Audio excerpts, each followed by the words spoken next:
everyone! Welcome back to Teaching from a Distance. If this is your first time joining us, my name is Danielle Polk and I'm a literacy coach.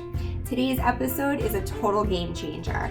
We are going to go over how to create an interactive graphic organizer using Google Slides. So grab your favorite doc and let's get to it. In order to create our interactive worksheet, we're going to open up a brand new Google Slides presentation. I'm going to do this by taking a quick shortcut, and I'm going to type in deck.new into my search tab. This will open up a brand new blank presentation. Now I'm going to change the layout of our page so that it looks like a sheet of paper. This way, if we need to print, we can, and it will make uploading our image that much easier. So I'm going to go to File and then to Page Setup, and I'm going to change the size of my page to 8.5 by 11. Again, it resembles a piece of paper. And now I have my blank slide, and I'm going to delete these text boxes so that when we import our image, it's on a nice clean sheet of paper. Okay, now I'm going to go into my workbook. I had my citing textual evidence research paper workbook downloaded on my computer, and now I want to grab this piece of paper and make it interactive. So to do that, my snipping tool on my Mac computer is going to be available by pressing Shift, Command, and 4 all at the same time. And you can see my crossbars open up. So I'm going to press down on my mouse and drag my crossbars over the area that I want captured. And when I let go, get a nice little satisfying click. And we can go back into our slideshow and then change the background. So I'm going to go to Change Backgrounds, and then I'm going to choose Image. My screen grab saves directly to my desktop, so I'm going to browse and sort by the date modified.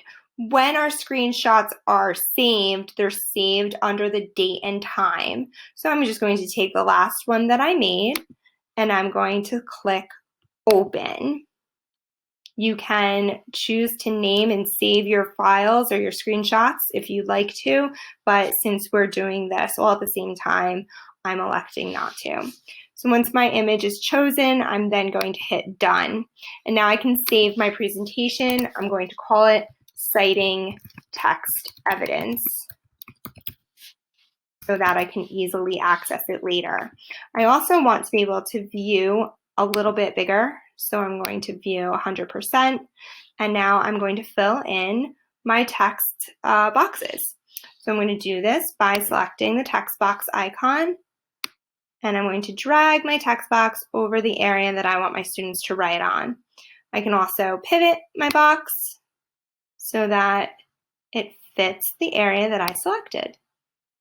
And I can also change the border color and the border weight as well. If I wanted to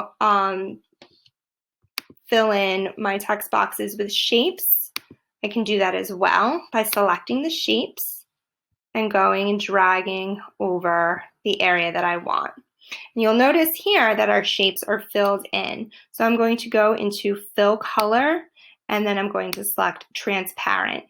And now I'm going to reselect my border color and my border weight so that it pops. And I can type in type responses here. And that way my students will know where to type.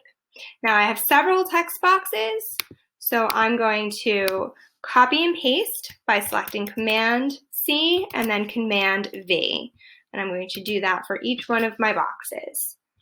So now I have 4 text boxes for the 4 areas of my graphic organizer. And I can just keep dragging these around until they fit into my box. If I need to view the entire page, I can zoom out a little bit more so that we can see what we're doing. Okay, so again, to use the snipping tool on a Mac, we're going to select Shift-Command-4 and take our screenshot. You can take a worksheet from any file on your computer. You can even take your graphic organizer out of your binder and take a picture of it and upload it to your computer. When you upload a picture, it stores as a JPEG file, which is what we're going to need in order to make our image onto our Google slide. Once you've created your document and you have it saved in your Google Drive, you can then upload it to your Google Classroom and assign it to your students.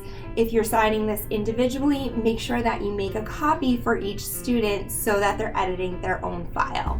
If you have any other questions or if there's anything that you would like demonstrated, please feel free to leave a comment in the box below or shoot me an email at dpolk@carneyschools.com. We thank you so much for joining us today, and we will see you next time from a distance.